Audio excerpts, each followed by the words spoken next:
China is dealing with Canada in a way that's not very fair. So, what can you do about it?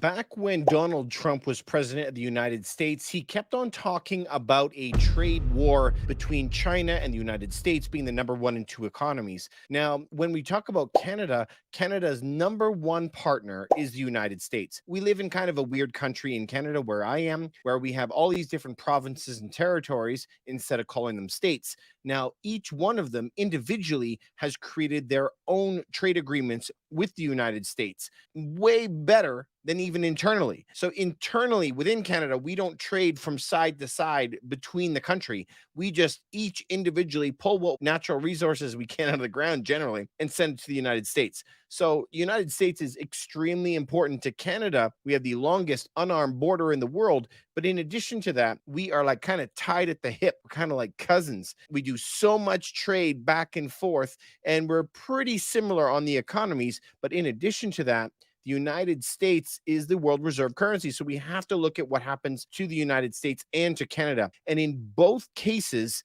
we are having a massive trade war with China. And on both cases, we are losing that trade war with China. Now, how this is measured, let's take a look at this. Number one, we're going to share this with you today. If we go and take a look at this, number one, we can see that Canada is sitting at 38 million people and the United States are sitting at 331 million people. Now, of course, that doesn't include a lot of different categories, but this is the official numbers. But when we look at the two numbers between Canada and the United States, there are differences. It's about 10 times different. Now, I know that you guys are going to say it's not exactly 10 times on the population scale. It's close to that, but the United States has more disposable income, and so they generally spend a bit more. And so when we're trying to compare the two economies, it's generally around 10x. So let's take a look at the first article I have for today. Canada-China trade breaks records. Imports hit 100 billion. So trade between China and Canada hit a record in 2022 with imports breaking the $100 billion mark for the very first time, according to Statistics Canada. And so the demand has ramped up and established supply chains have been reasserting themselves in a post-pandemic world. Now, we know that they have been getting better, and especially when China has unleashed their workforce now as they've declared lockdowns over, now we're seeing this whole spur on as they're producing stuff. But this also goes to show us the problems that we have in our own economy because we don't make anything here. So let's go back to that article. We can see that it's up 16% from 86 billion in 2021. Those were records. Canada exports to China 27.9 billion, and therein lies the problem. Did you guys notice that? So we accept 100 billion worth of stuff and we only send out 27 billion. That's the problem. That's the difference right there. Okay. That is what we are short. All right, let's jump back in. So we only are sending $27 billion worth of stuff, but we accept $100 billion worth of stuff. Now, China last year lifted a 3-year ban on Canadian canola that has been imposed after the arrest of Meng. So some of you may not remember that we had in Canada arrested a high-ranking officer, and she was here for a while. Here is the funny thing. If you take a look at that, okay, China imports 80% of its calories to its own country. 80% of its food comes from other countries. And so in retaliation, they say, fine, we won't take the food that we desperately need. I mean, guys, you can't make this stuff up. Anyway, it's hilarious to me. China last year lifted a 3-year ban on canola oil. Fine, we'll sell it to someone else. The whole world is short of it. Tensions between Ottawa and Beijing remain high among allegations of Chinese interference in Canadian elections, which we just saw has been confirmed, and government confirmation of Chinese surveillance operations. Here comes the problem. Canada is usually on the bad side. We are the one getting attacked, if you will, or China is always the aggressor. So it doesn't matter. We had arrested somebody because of bad business dealings, or they're stealing technology, or they are going to be doing some other shady business. But at the end of the day, we still buy more of their stuff than they buy of ours. So just think of this for a second.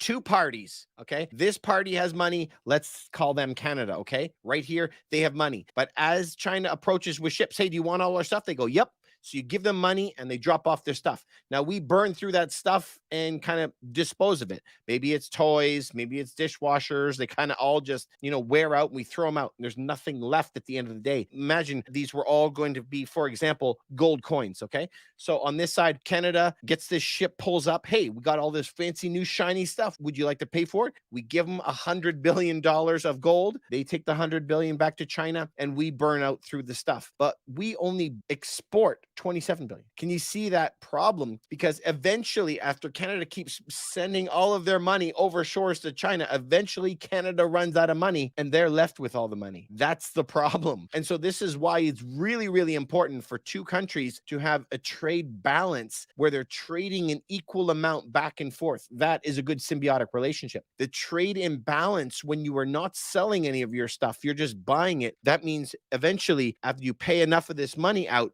you're not going to have any money left at the end of the day. Big problem. Now, Donald Trump brought this up. Donald Trump was talking about tariffs are coming. Tariffs are coming. So what is the United States situation? Let's take a look at that, you guys. So if we take a look at the U.S. trade, let's go back to 2013, 318. Now, Trump took over. Trump was 2016 to 2020, right? So I guess Trump did a little bit. He brought it down from 340 billion. This is the deficit. Notice here, the trade deficit with China. So this isn't total trade. This is what they're missing. Remember what we were saying about Canada. Canada buys 100 and sends out 27 billion. So Canada is short $63 billion. So that's what Canada is short. For the US to be compared, remember it's 10x. So if we're short 63 billion, they're supposed to be short 630 billion. Let's look at that chart again, you guys. If you look at it again, right today, even when Trump was there, 310, 382 today. That is a massive problem. A third of $1 trillion